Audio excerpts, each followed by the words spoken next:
Welcome back to Mindset Rebooted. I'm Romi Sunga. And I'm Sam Hay. And in this episode, we're going to be talking about how to be a shark when opportunities present themselves. And we're also going to talk about how Elon Musk is a shark.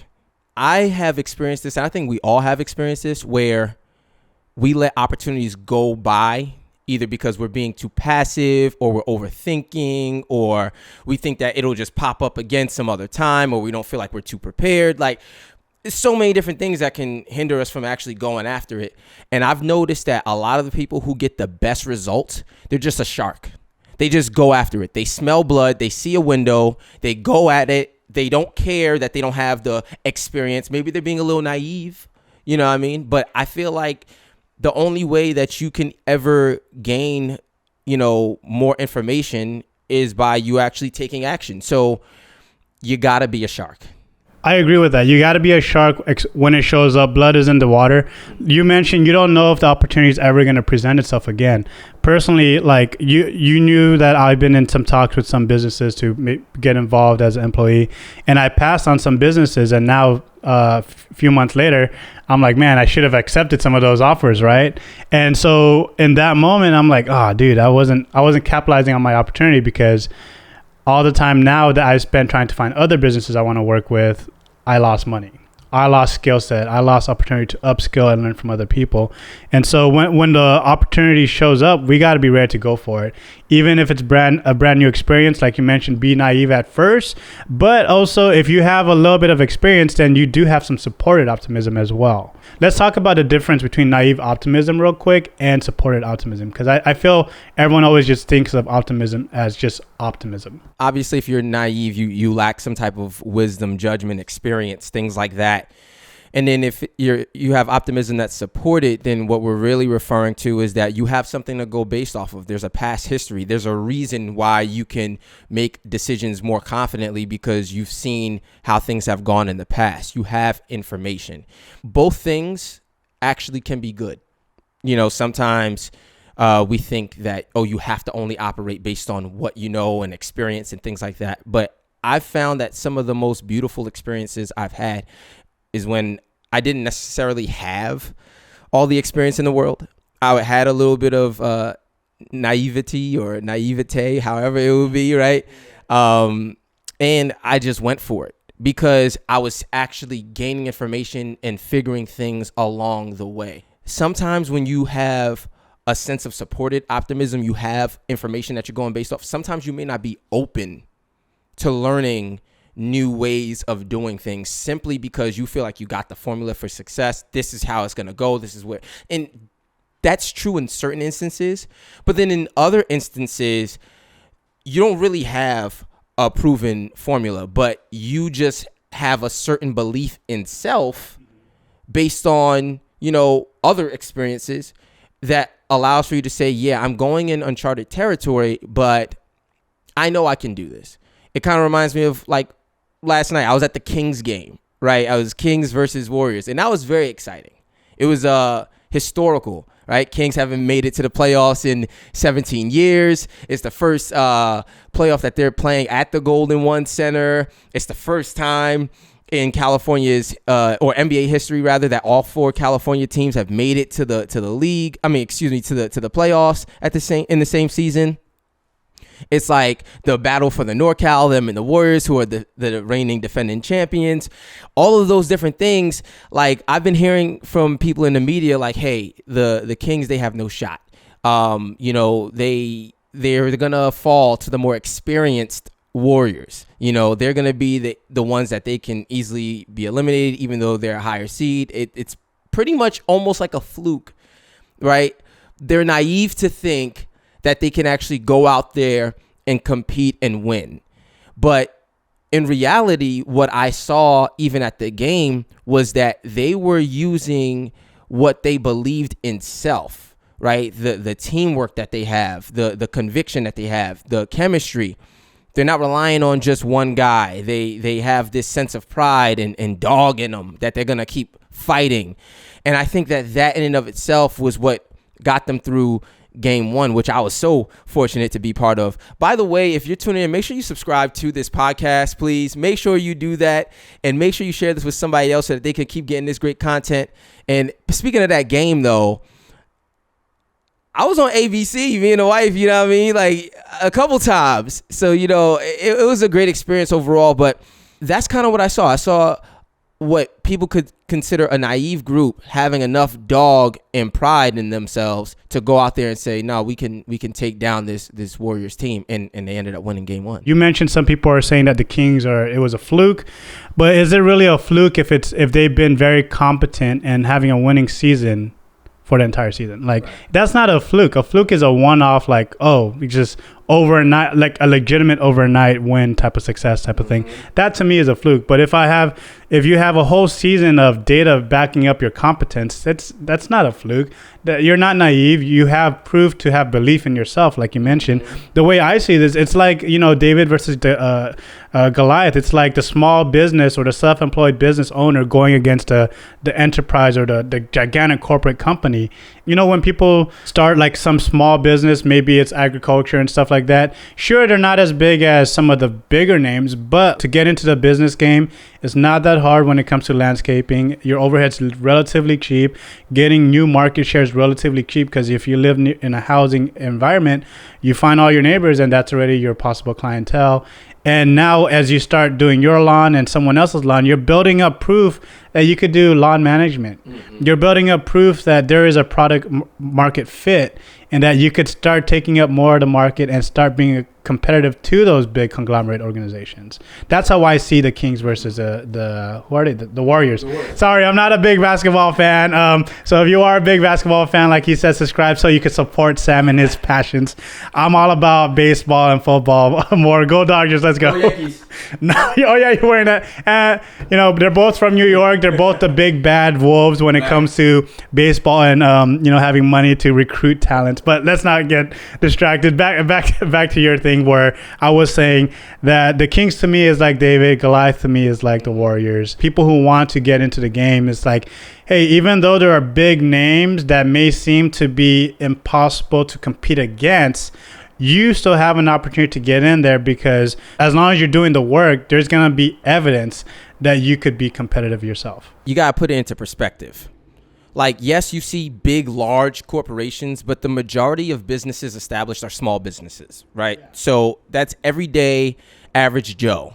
So that in and of itself supports the idea that you can get into business and be successful because our economy is built primarily off of that. So that's just point number one. Point number two is this. There's always going to be an element of naive optimism starting your small business because you don't have proof. Yeah, you've never built that business, right? You never built that business, but you have proof of other work experience. And that's the whole purpose of, starting going to school or getting your part-time job or your entry-level job. The perspective towards just clocking in on time and being available when you're scheduled to be working, that I feel it's underrated because that's showing proof that you will show up when you have to show up. Yep. You have that body of evidence that you've worked, I don't know, maybe you worked at a part-time gig for 6 months.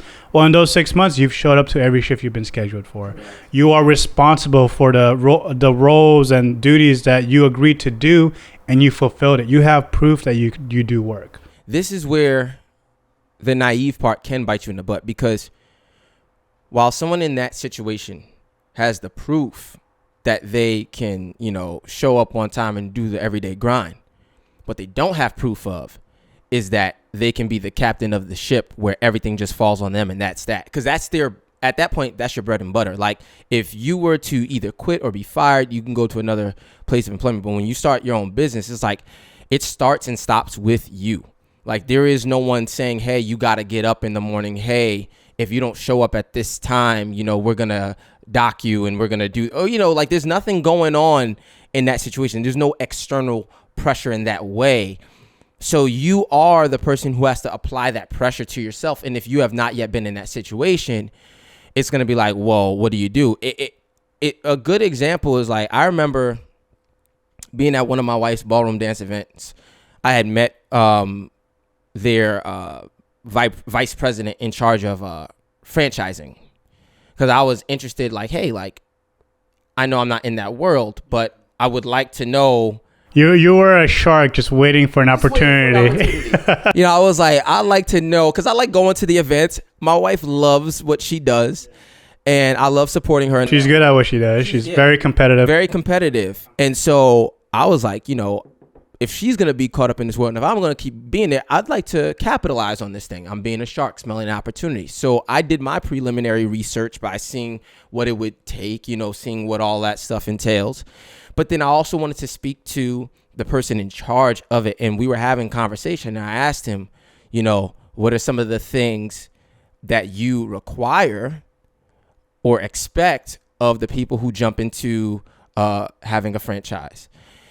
And he told me flat out, like, not just the experience of being a teacher, but he also explained that the experience of doing the day-to-day operations of a studio, like the business side, the marketing side, as well as the supervisory role. Because what he was essentially saying was, like, at that point, you have to know how to run it, or else you're going to fail, you know, and that made sense to me, you know. So I think that if you're someone who's thinking about starting a business, if you currently have an employer, seeing where you can also get responsibility in the day-to-day operations, the running the business side of the house, that's going to give you that supported level of optimism to say, okay, I know what this entails. Because a lot of people, they just do their everyday job and that's it. And they think, oh, I'm competent technically, so I can go out there and run it. But then you're forgetting about everything else you got to take care of on the financial side, and how you can continue to differentiate your business to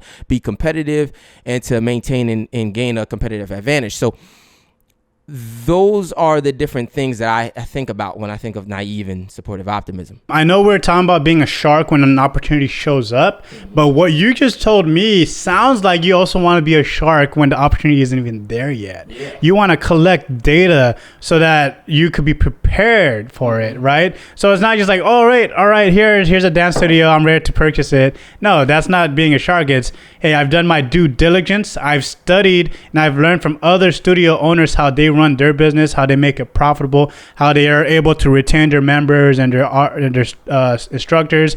Now, when the opportunity presents itself for a studio to be purchased, I know that I could succeed in it. Even though I don't have any real evidence or history of running a studio, I've done my due diligence to support my optimism that I could be a successful studio owner. Oh, yeah, absolutely. And it kind of reminds me of that show, Shark Tank.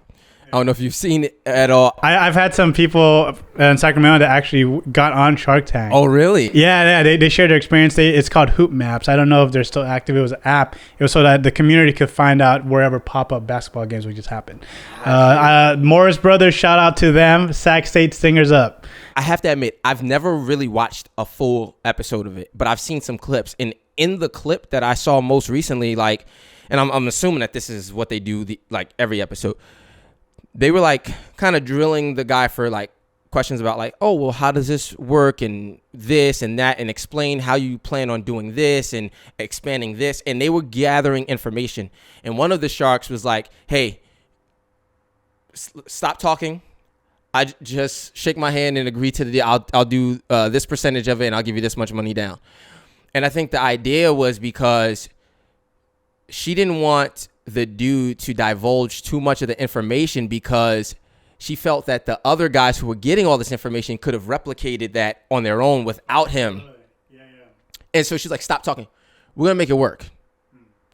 I don't need to hear anything else. Let's just shake my hand and say, you'll take this deal.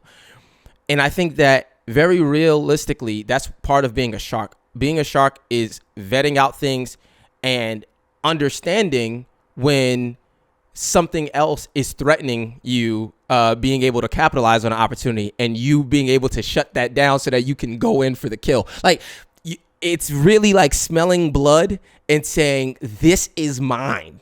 You know what I mean? I think that that's what you have to do. You almost, this is going to sound bad, but sometimes you got to be selfish, you know, in your pursuits. sometimes to be able to get to where you want to be. And I don't mean hurting others and putting people down, but you gotta be able to understand that nothing is going to stop you. That's what that shark mentality is like to me. I agree with it. It's like, and it's not that you almost have to be selfish. It is, you have to be selfish.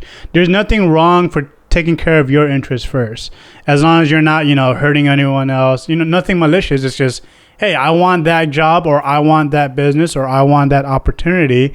I'm going to do everything I can to take it. I'm not going to wait for it to come to me, because I don't know if it's going to come to me. If it's 10 feet away, I'm going to take those 10 steps to get to it. And if other people are also taking 10 steps to it, I'm going to have faster steps. I might even run to it. That's just you taking the opportunity instead of waiting for the opportunity. Honestly, I don't think that you can succeed as a business owner without having that mentality. Yeah, and not just business owners, anyone who's trying to get a job. If you're interviewing for a position, everything you're stating is to tell them why you're going to take this position. Mm-hmm. You're going to get hired. And you're not going to go to an interview and be like, oh, I think you should hire me because I'm a good worker. No, you're going to come in. Here's the facts. I've done this, X, Y, Z. I have competency in this. Here are my success metrics. And that's why it's going to be good for you to hire me. Correct. That's what the interviewer wants to know. Like, how are you benefiting them? Yeah, I like that. Like, and when you do that, clearly you've done your due diligence. You're presenting the facts. And it kind of reminds me of the Elon conversation. Yeah. It reminds me of with the reporter from BBC. It made me chuckle because what I saw was someone who did not do their due diligence getting caught up. Yeah, the BBC reporter. That's what you're talking about. The BBC reporter. He didn't do his due diligence, or maybe he did, but when he got when he got on the field or in the boxing ring, his strategy was, Mike Tyson, everyone has a plan until they get punched in the mouth. Yeah. And he didn't necessarily get punched in the mouth. It's just he set himself up. That he punched himself, in my opinion. But I feel like Elon did the punching because he gave the dude enough rope to hang himself with. Like, he asked certain clarifying questions, and the guy thought, oh yeah, I'm the one who's the reporter, so I can just kind of like rest on my laurels a little bit and just, this is my answer. And I felt like Elon smelled blood. Yeah. And he was like, wait, what? And he asked clarifying questions because he was doing his due diligence, trying to get the answers. He was like, well, give me an example of some of the hate speech that you've been seeing pop up more often than in times past. And the dude couldn't give him that, even though he said that he's been seeing it. So I feel like a couple things happened. Elon did his due diligence in finding out because he also has a business to run. Like, if my business is being threatened by such accusations, I need to know what's going on so I can resolve it. Yeah. And then the person who's relaying that information, you should have done your due diligence, because the fact that you didn't even expect someone to drill you with further questioning, it meant that you had this sense of entitlement almost, like you were too laxed. And I think that at that point, you lose credibility. Yeah. And so that to me is not a shark mentality. A shark should be prepared to be able to take on such a situation and defend what it is, because they're trying to go in for the kill. If I am a reporter and I have the opportunity to have an exclusive interview with Elon Musk, I know, first off, the amount of fame I'm going to get, because my face is going to be with Elon Musk anywhere. Mm-hmm. I got the exclusive interview. Everyone's going to use my interview as their source when they report on it. And so I need to be a shark and be prepared. If I'm going to ask you a question and I'm going to create a blanket statement, I need to be able to back it up. When we're talking about shark mentality, that reporter was not prepared. They weren't thinking like a shark. If I go back to a job interview situation, if you say you've done X, Y, Z, they're going to ask you, all right, tell me about how you developed that X, Y, Z. What were some of the struggles or challenges that you faced? How did you overcome it?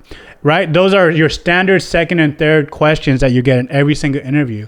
And so if you didn't do your due diligence and you didn't prepare, you're going to fumble that because if you're competent, you should be able to quickly off the dome. Here's the situation. Here's what I did. And here's the results of what I did. Yep. And that reporter did not prepare. He did not prepare. And that even happens with a lot of employers. Let's spin it.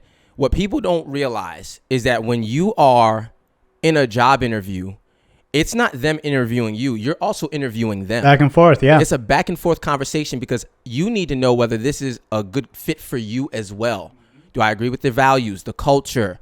Do I like this person individually? Can I get on with them? Do I like the business strategy that you have in play? Correct. If you're a sales team, okay, well, what is our expected, pipeline fill? How many deals are we expected to complete per month? Is that a realistic goal? And on the marketing aspect, what are you doing to create brand awareness? What are you doing for us to actually be competent when we say, hey, I'm from XYZ logo? And then if someone's like, I've never heard of y'all, and then they try and go on your website, like, this website looks like shit. Mm-hmm. Sorry. Like, those are things that you need to prepare for. Because in any conversation, if you're speaking with a competent person, they're gonna do due diligence. Yep. What happens? What I heard. I think it was Alex Hermosi. If I'm misquoting him, call me out on it, guys, on the comments. That the higher you go in terms of leadership in an organization, the less emotions are in play when they make a decision. So if you're a competent person, you're a high level person, you're not gonna go off of emotion. You're not gonna go off of clickbait phrases and whatever like that. You're going to be like, show me the data, show me the actions, and show me the results. And I think that's the big issue with mainstream media these days, right? We see that everything is just for the likes. It's the clickbait. It's because I want to be able to report first rather than I want to give you quality, accurate information. You know what I mean? That's what it's all around. And so you have a shark like Elon smelling blood. And I appreciate what he did because it set the tone for a lot of us. It set the tone. We deserve answers just as much. Like, we're not meant to just be indoctrinated, right? We need to also ask the questions because these people need to be held accountable, right? Like, if you're going to spread this information, but you're going to claim that the other information that you're hearing is misinformation, but you're spreading misinformation, it's like, well, hold up now, red flag. And so you're going to drill and you're going to ask clarifying questions. And that's something that if you are a reporter, right, or if you're a hiring manager, you better hear me and hear me good. If you are not prepped to respond to questions, then you shouldn't be asking any questions. Because there's a lot of people who will get caught up even in a job interview, like where you'll ask them a clarifying question or you'll ask them certain things about and they'll fumble because they thought it was just a one-way conversation, that they weren't going to be held accountable as well. And it's like, that's not how this works. It shows a certain level of respect when you are able to engage in a back and forth conversation with me without thinking that you were just going to drill me with questions. On that level of respect, what it does too is that if we're talking about business, if I respect you and I bought whatever service that you and I were discussing because you showed to me how it would help me, then that respect becomes a good relationship. And that relationship becomes, on your end, it's better lifetime value as a customer for you, so more cash flow and revenue. But at the same time, you're helping me achieve goals that I hired you for. Correct. Right? So it's a win-win situation. That's the whole purpose of why you want to be a shark and be competent and ask questions back and forth, is to make sure that we're a right fit for each other and that we're both going to win. If you're only going to win and I'm just giving you money, but I don't see results, we're not going to have a relationship. No. I'm going to buy you one time, and you know what's going to happen? If someone says, hey, dude, I saw that you tried Sam's product. How was it? I'm going to be like, dude, it sucked. I wasted all my money on it. He gave me all these promises that never got fulfilled. Don't do it. And now you're a shark dead in the water. Like, and I agree with you. I think that's the thing. People have to change their mentality around how they see being, like, whatever animal you want to use. Oh, I'm a lion, a bear, whatever. It sounds good until you're put in the position to actually act accordingly. And I think that some people think it's just a give me. It's I need to give as much as I take, because that's me building that value that allows for me to continue to grow even more. Like, I've seen people who who have customers that they treat like crap because they feel like, oh, they're just supposed to always give me their money. It's like, no, bro, I'm giving you. It's not a favor. It's a transaction. So you got to be mindful and respectful of that. That stuff gets me passionate. But what I'm getting from this is that we all need to be a shark in our approach to life. Smell blood, take advantage of opportunities, but you really cannot capitalize on opportunities unless you first prepare. And being prepared doesn't mean you have to have all of the answers, but it does mean that you do your due diligence to the point where you can actually engage in either meaningful conversations or execute smartly and be agile to adapt to changing situations because you have a sense of what's going on. And I think that that's what I get from this conversation and understanding that it's a two-way street when you're interacting with people, that the best situation is a win-win situation. It's not just a take. It's also a give and take. Yeah. And I'll leave it. My closing thought on this is that when it's that kind of a give and take relationship, well, first off, when we're around people, do we want to be around someone who's always just taking from us? Most likely the answer is no. We want to be around other people who bring positivity, who bring good things to us because that's why we like them. Like if I'm friends with someone, Sam, if I'm friends with you, it's because you bring benefits to me. You like whether it's this podcast, whether it's critical thinking, whether it's just having more deep discussions compared to other people I know. That's why you have value as a friend to me. And so when we get into those relationships with maybe a job, our own business, our clients, or a relationship, we got to bring benefits to both sides of the table. If you got great value out of this conversation, make sure you subscribe to this podcast and that you share it with someone else so that they can get great value as well. I'm Sam Hay. He's Romi Sunga. And until next time, Mindset Rebooted. Sometimes when things go wrong, you can't blame life. Cause when you shot your shot, what was your aim like? What were you targeting? Cause if it ain't right and you still go with it, then that is on you.